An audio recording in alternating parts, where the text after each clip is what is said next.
Good morning, children. Welcome back to the social session. For the past few days from now, we have been learning about the impact of colonialism in India, where we have seen the impact of colonial rulers on the forests, on the industries, as well as on the labor policies. We shall discuss under this unit. We have seen already the impact of the colonial rulers on the forest, the Adivasis especially. Adivasis who led a very peaceful and harmonious life in the forest, protecting them and leading a livelihood depending on the forest, got disturbed because of the policies followed by the British rulers. After the establishment of the forest department, it has become very hard for them to even cultivate and have their livelihood continue peacefully there. So these all things made the Adivasis to revolt against the British rulers for their rights over the jungle or for the rights over the forest. And these kind of revolts we have seen which was led by the Birsa Munda of the Munda Adivasis of Jharkhand region, the Kumayun Adivasis in Uttarakhand region, and the Santals revolt in the Jharkhand, in the Chota Nagpur Plateau region of Jharkhand state. So today we learn about two such important people who fought for the Adivasis rights over the forest in the Andhra Pradesh and Telangana region. One is Alluri Sitaramaraju. So you might have remember the famous freedom fighter. He is a nationalist. So he fought for the rights over the forests for the Adivasis in the Visakhapatnam district of then Andhra Pradesh. Actually, he was born on July 4th, 1897 in a Pandarangi in July 4th of 1897 in Pandarangi village in Visakhapatnam he was born, and his mother was from Visakhapatnam, whereas his father was a native of Mogullapalli of Bhimavaram. His father was an official photographer in the Rajamandri Central Jail, and Raju's father died when he was young. So when he was in school, his father died. As a result of that, he grew up with his uncle called as Ramachandra Raju. Ramchandra Raju उसका अंकुल था, उसके पास ही ये grow up हुआ था. And after the Madras Forest Act was passed in the year 1882, so it restricted the free movement of tribal people in the forest.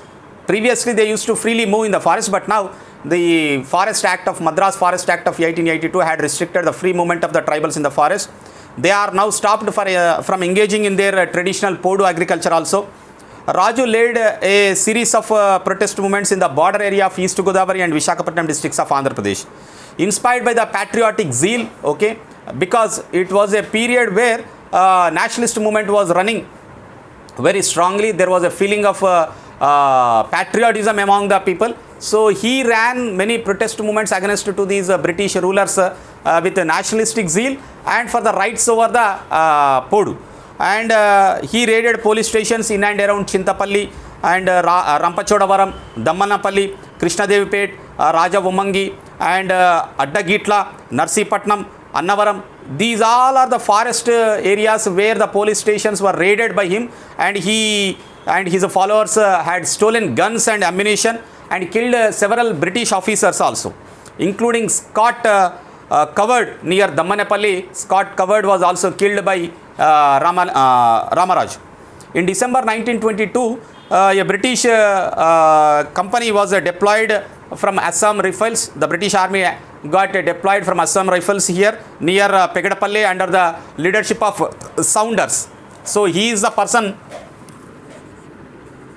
Saunders. He is a British officer who had caught Alluri Sitaramaraju. So this British officer had made a plan to catch the Alluri Sitaramaraju. Raju went underground now. So he resurfaced only after 4 months and continued to fight. So many tribal volunteers joined him using the bows and arrows under the leadership of Malludora and Gantam Dora. These were the tribal leaders. They also joined the Sitaramaraju. The British campaign lasted for more than a year, from December 1922 to 1923. Finally, Ramaraju was eventually trapped by the British in the forest of Chintapalli. He was shot dead with a rifle at Koyuru village near Mampa on 7th of May 1924. So finally he was caught and he was killed. He was shot dead by the British officer Saunders on 7th May 1924. That was the end of Ramaraju, Alluri Sita Ramaraju. So let us now see about another important figure, okay, who fought against the local ruler Nizams for the sake of the tribal rights, was Komuram Bhim. The popular slogan given by him was Jal, Jangal and Jameen. Jal means water, Jangal means forest, Jameen means land. So the tribals need these three things, rights over these three things. That was a popular slogan given by the Komuram Bhim. Actually, Komuram Bhim was born in a Sankyapalli village in Adilabad district. His father was killed in an attack by the forest department when he was 15 years old only. Then the Bhim's family migrated to Sardarpur village in Kerimeri Mandal of Adilabad district. Erstwhile Adilabad, now it is in Asifabad, the Komuram Bhim Asifabad district. He was leading a very normal life by practicing jum farming. You know, shifting podu agriculture he was practicing in the Adilabad region. A जागीरदार था, निज़ाम के नीचे जागीरदार था. वो जागीरदार का नाम जो है Siddiqui. So he was an informer to the Nizam. Siddiqui was an informer to the Nizam and occupied Bhim's land. Illegally Bhim का लैंड जो है वो कब्जा कर लिया. कौन? वो जागीरदार सिद्दीकी. इसके वजह से भीम को गुस्सा आके वो सिद्दीकी को मार डाला. He killed Siddiqui. He worked and then in order to escape from the police he went to Assam and he worked in Assam tea fields for more than 5 years and later he returned. So we shall see about the Komuram Bhim's story in the next class again, children. So till then, take care. Thank you.